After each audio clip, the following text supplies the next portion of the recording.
Jim Longworth. Welcome to another edition of Forsyth County Connections, coming to you from Cable 2 Studios from Winston-Salem Forsyth County School System. We appreciate their hospitality. It's a great facility, great crew. Now, I hope you'll stay with us throughout this half hour. We have 5 very special guests. We're going to talk about a range of topics, everything from child support issues all the way up to athletics and staying fit. So stay with us. Where I want to start, though, is talking about the 911 system. We do that with an expert in the field. He's been on the show before. We welcome back Darren Ziglar, Director of Emergency Services for Forsyth County. Good to see you again, sir. Thank you. Darren, what's going on? Update us on what's going on with the 911 system and the emergency departments in general. Well, really the entire emergency medical healthcare system is truly kind of in a crisis mode. We're seeing on the 911 side, we're seeing record number of calls. The hospital is seeing record numbers of patients. And it along with staffing concerns both at the hospital and at EMS has really kind of created the perfect storm. Well, people might be listening to this and watching and say, wait a minute, Mr. Ziglar, I thought we were sort of trying to come out of the pandemic. What's causing all this?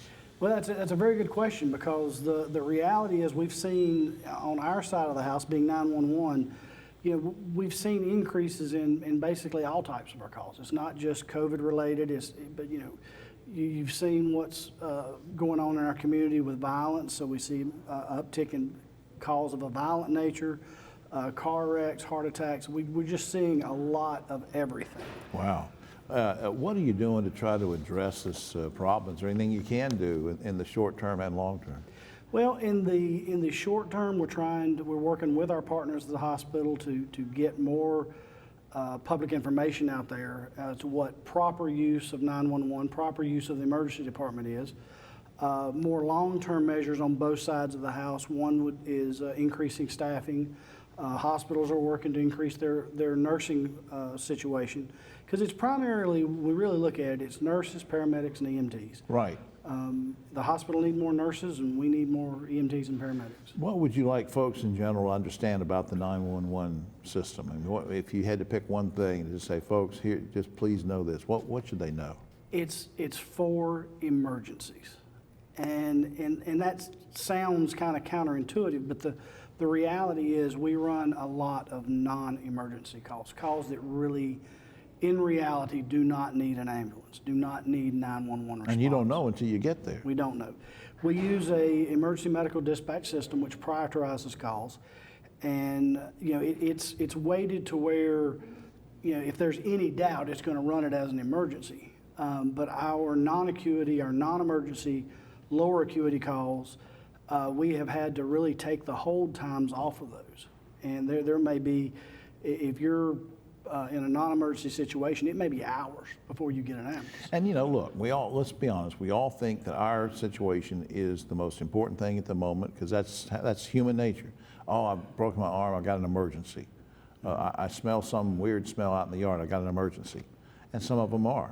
I mean, you have any advice on how not to use the emergency room, or when to use the emergency room? The key word to the emergency room here again is emergency. It's just like 911.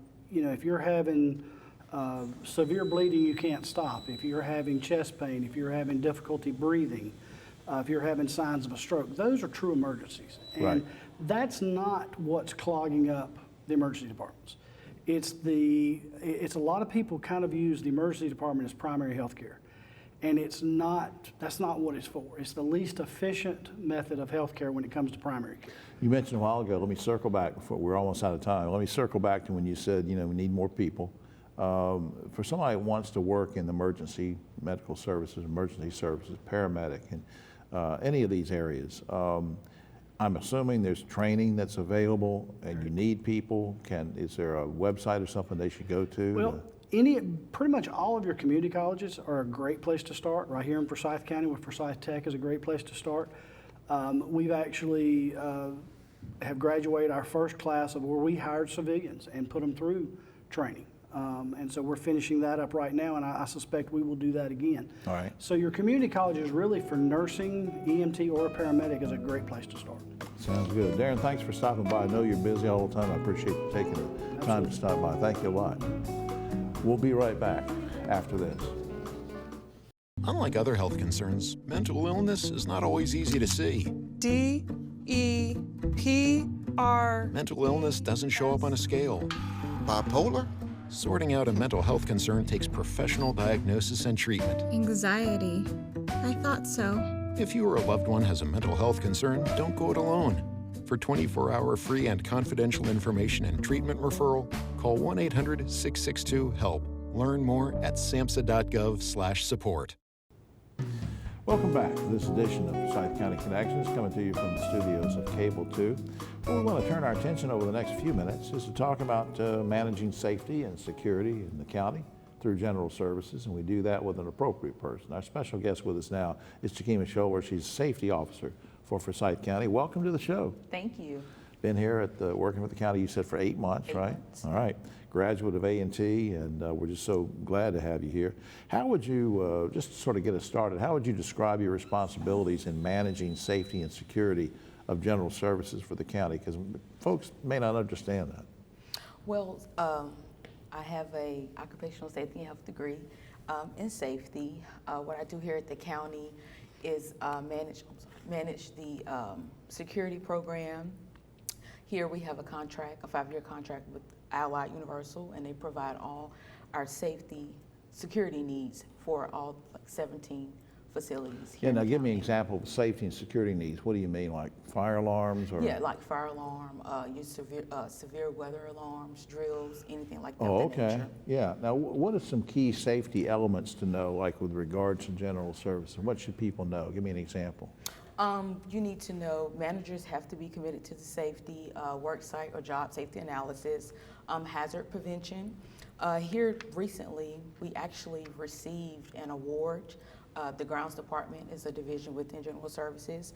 We received a safety award from the Department of Labor for work-free prevention, accident prevention. Wow. So it's something to be proud of. That is. Yeah. Now, you mentioned just a couple minutes ago, you mentioned the word drills. Drills, safety exercises. What kind of those do you do, like at the government center headquarters? What kind of drills and exercises do you do sometimes? Well, we do fire drills. Some are unannounced, some are announced, and we also do severe weather drills. Now, with your fire drills, we want to make sure everyone gets out of the building. We want to make sure that the public knows that there is a drill going on, and we have our security staff there to help us assist with that. Right. We want everyone to go to their designated assembly location until it's an all clear, and everyone can enter the building. Now, you've said a couple of times, you mentioned severe weather. Oh, I want to talk to you about that for a second. Do you think the public knows what they need to do and where they need to go in a severe weather type situation? What do you think? Coming to the government center, no. So that's why we have staff there. Right. Security, I'm there so it can kind of guide them to where they need to go. Right. So if there was like a tornado warning. And we do have tornadoes come all through here. the time. Yeah. So we have a tornado warning, we would direct the public to the lower level of the government center so Yeah. they can take cover. Because you have a lot of people coming in and out of the government center. I mean, Every day. that's a big place.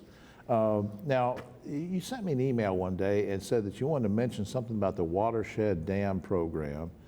What is that, and how is it managed? Sort of give me an update on that. Well, the watershed dam program is managed by the Office of Environmental Assistance and Protection Agencies, but General Services do maintain 4 of the watershed dams.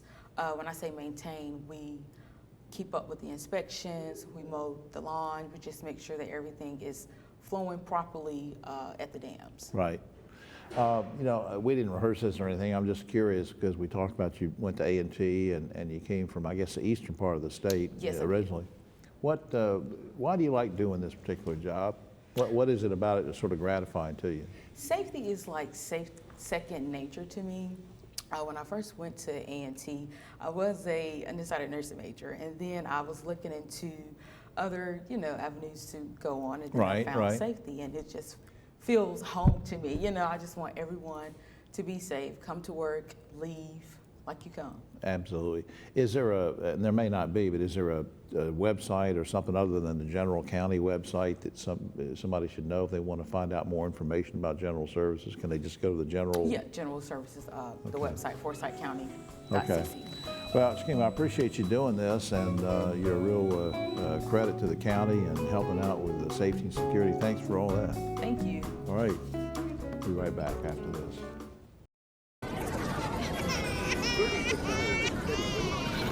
This is what too much sounds like.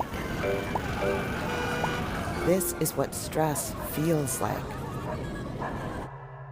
And this is what help feels like. If you've lost a job, worry about your next meal, or have trouble making it through the day, we can help. Text STRESS to 211-211 to find a solution. Back now on this edition of Forsyth County Connections, coming to you from the studios of Cable 2, Winston-Salem Forsyth County Schools. We appreciate their hospitality here. We turn our attention now to the subject of child support services, and we do that with someone who has been around and working for the county and helping folks for 20 years. And we welcome Jennifer Tubbs to the show. She's Division Director of Child Support Services for Forsyth County Department of Social Services. Thanks for being here. Thanks for having me. What is the primary purpose? Help us understand. What's the primary purpose or mission of child support services? So our primary purpose is to secure paternity, financial, and medical support for children who have a parent absent from the home. We are family focused, and we believe that children have better outcomes when they have the involvement of both parents in their lives. So we work with both parties, the custodial parent who has primary physical custody of the child and the non-custodial parent to secure an order that is appropriate for their individual circumstances. Now, how is the amount of child support calculated? Those of us who don't have children, who haven't been through this or haven't been through a divorce or something, they hear about these things on TV. But how are they calculated? So we use the North Carolina Child Support Guidelines that are written by the Conference of District Court Judges.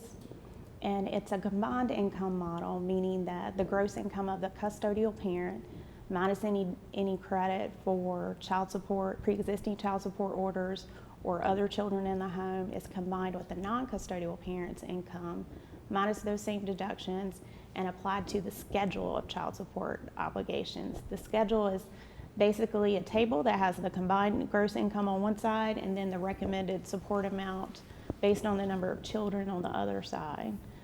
Parents are given credit for child care expenses or health insurance premiums paid, and then the percentage of income belonging to the non-custodial parent of that combined amount is applied to the support obligation to come up with the final order. There are 3 different worksheets used to calculate support. The one used most often is a worksheet A, where the custodial parent has primary physical custody. There's also a worksheet B for when they have joint custody, meaning that the non-custodial parent is given credit for the time that the child resides with them. Okay. Has to be at least 123 overnights. And then finally there's worksheet C for split custody, where one child resides primarily with the custodial parent or one or more children reside with the non-custodial All right, parent. now let's say I'm the main person responsible for child support in my situation. How is the money collected? I mean, once you determine, all right, Jim, here's what you owe, how is it collected? The majority of our payments come through administrative remedies, meaning not requiring court intervention. We do wage withholding, where the employer takes support out of an employee's pay and sends it directly to North Carolina Centralized Collections. That's where the bulk of our payments come in monthly. We also can do income withholding from other sources like unemployment or Social Security benefits. Payers can pay directly to North Carolina Centralized Collections. They can pay online or by phone. Well, what's the quickest way for somebody to get the money that needs it? Would that be online or? Online, or I was going to say, most recently the state has offered payers to be able to go into Walmart to the customer service desk and make a payment. And those payments post relatively quickly. All right. Soon they're going to be launching smart e-pay options where they can pay by Venmo or PayPal or Google or Apple Pay. We just have a few seconds left. I'm just wondering if my situation changes and all of a sudden I'm making more money I got to raise, or I'm making less.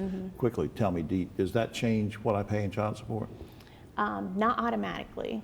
So you would have to file a motion requesting modification, and we can do that for you based upon, your circumstances, or if your case qualifies for a review, we do those once every 3 years. What's the biggest hurdle you face in collecting child support?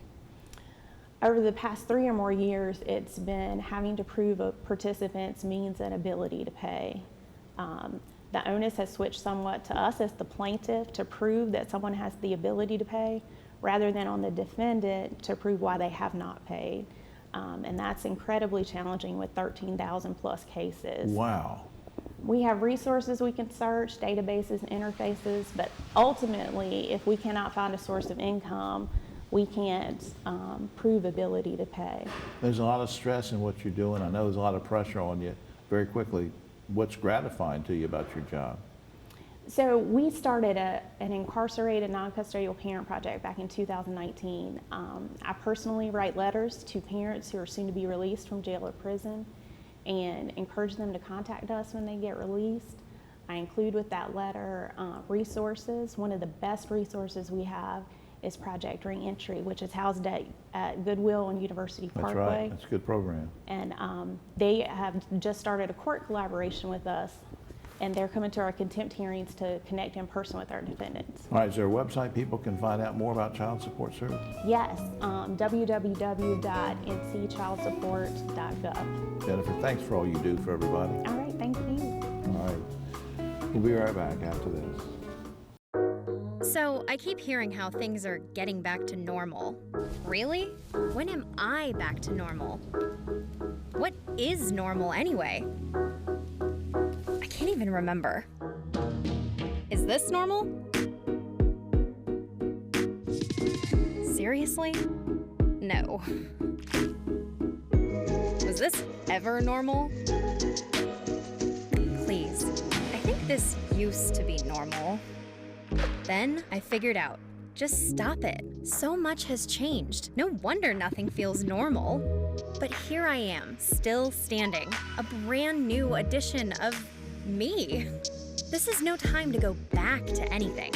It's time to go forward and discover the new person I am now. I'm all in. For some great tips on finding your new normal, visit yourlifeyourvoice.org. You look familiar. Back now on this edition of Forsyth County Connections. So glad you could stay with us. We have a very special guest to talk with right now. She's Shannon Hutchins. She's Director of Human Resources for the county. And thanks for coming by. Thank you for having me, Jim. Before we get into this too much, just help us understand, the folks at home and myself, what does human resources entail? So Human Resources is an internal service department.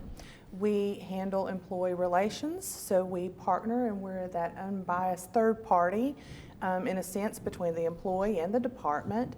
But again, like I was saying, we handle employee relations, we handle the applications, and For people that want a job. matters. That's right. Mhm. Yeah. And sort of an ombudsman in that regard. Your responsibilities, you've got a lot of responsibilities. I mean, it's a big department, right?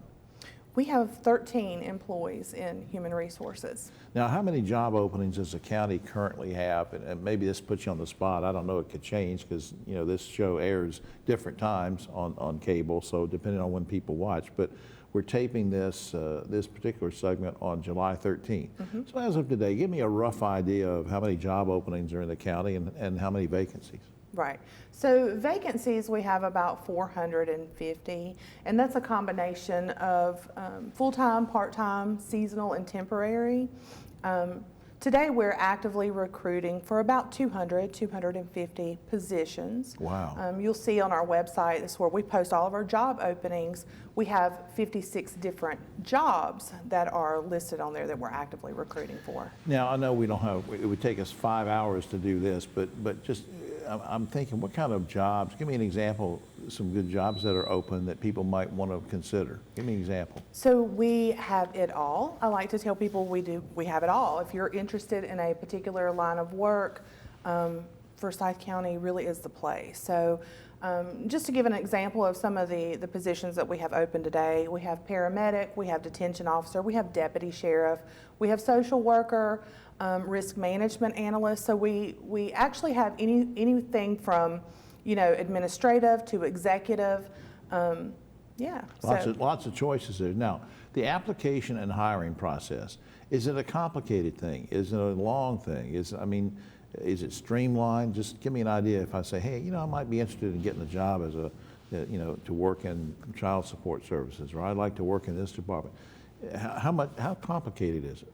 So I do think that there's a misconception that to get a government job, that it is a complicated and very lengthy process. That's not necessarily the case at all. Our process is much like anybody else's. You apply online, hiring managers review applications. We do a blind review, meaning that the hiring managers are only looking at the qualifications, education, and experience of the candidates before we actually refer applications to them. And then from there's a panel interview and selections are made.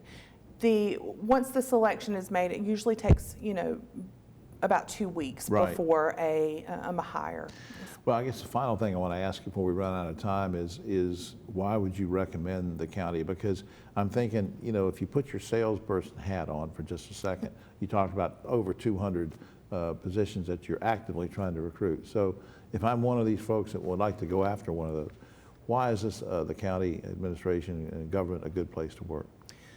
So first, let me say that I've been with the county for 22 years, and I've had many opportunities. So I would like to say that, as somebody who's coming into the door as an applicant, as a new employee, they have the opportunity to grow.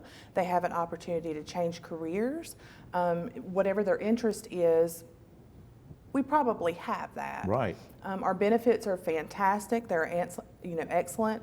So an employee can start their career and finish their career through retirement with the county. What a great testimonial. They should just put you up on a billboard and let one of these moving billboards and just talk about that.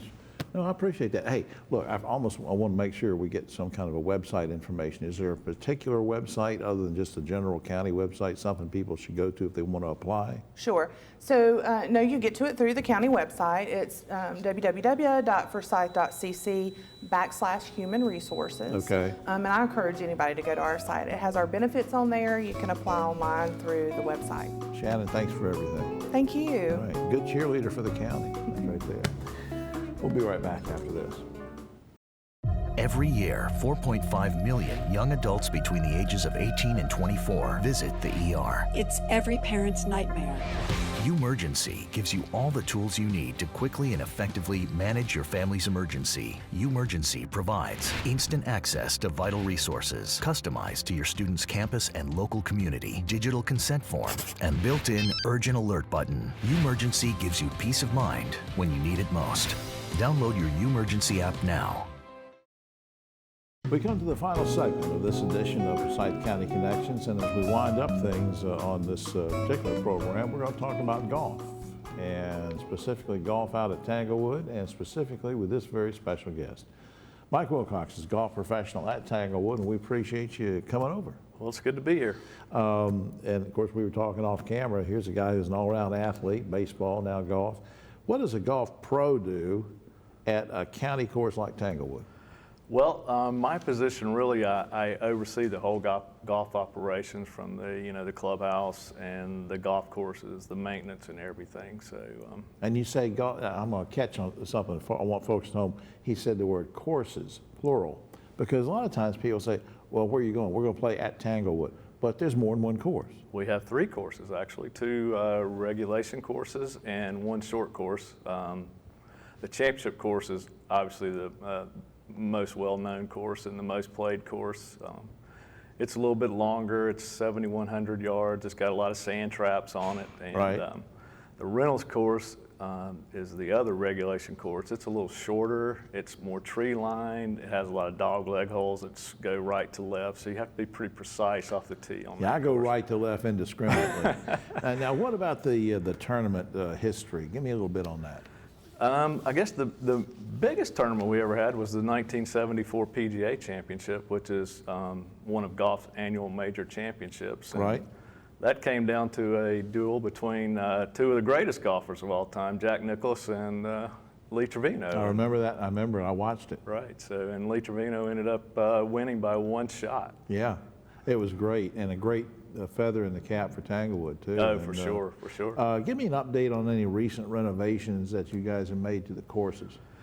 In 2018, we Robert Trent Jones Jr., who is the son of the senior who originally designed the course, they collaborated with Richard Mandel. They're both golf architects, and totally renovated the championship course. We switched the greens from bent grass, which is a cool season grass, to Bermuda grass, which is a warm season grass. We totally renovated all of the bunkers. We took some out, we moved some, added some, and all the bunkers that are left, we redid with a better Billy bunker system, which holds the sand in place, allows them to drain, and we really don't have many problems with the bunkers now at all. There's really Everything in good shape. Course is in great shape. What about the young folks? Or I guess you refer to them as juniors, but what kind of activities, golf activities are available? We have a lot going on for juniors. We have a PGA Junior program. It's very similar to Little League Baseball and basketball. It's a team format. We have over 70 kids in that. Daniel Bird's our PGA professional who runs those programs. Last year was, I think, our second year in it, and the 17 and under kids went to the regionals and won it in Kings Mill, Virginia. So that was as far as they could go. We also have regular junior clinics during the summer. They're 3 days. We have a first tee program.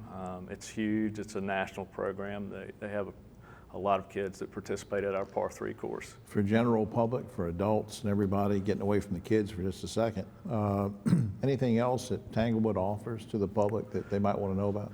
We have quite a bit going on. We have men's and women's golf associations. They have monthly tournaments. They have weekly leagues.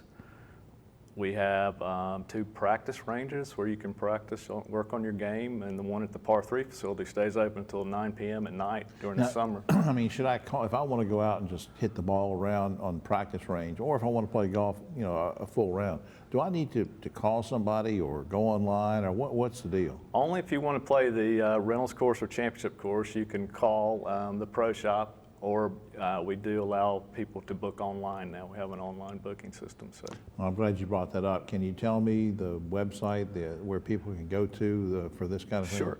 It's golf.tanglewoodpark.org. All right. Mike, I appreciate you making the trip over here to Cable 2 to talk with us about this, and you're doing a great job out there at Tanglewood, and thanks for everything. Well, thanks, Jim. It was great being here. And, you know, we just talked about ways to get more information online about Tanglewood. Well, in general, if you have want some information about what we're doing here, you see on screen throughout the whole program, it says connectwith.forsythcountync.gov, so you can get more information about that. I do want to thank everybody here at Cable 2, of course, TJ James, Kevin Wren, and of course one of our producers, Tracy Doyle, who puts everything together and makes it work, to Dudley Watts, County Manager, who serves as executive producer of this series, to all the folks involved. We appreciate their help with this program. So for all of us here at Cable 2 and Forsyth County Connections, I'm Jim Longworth. We'll see you next time.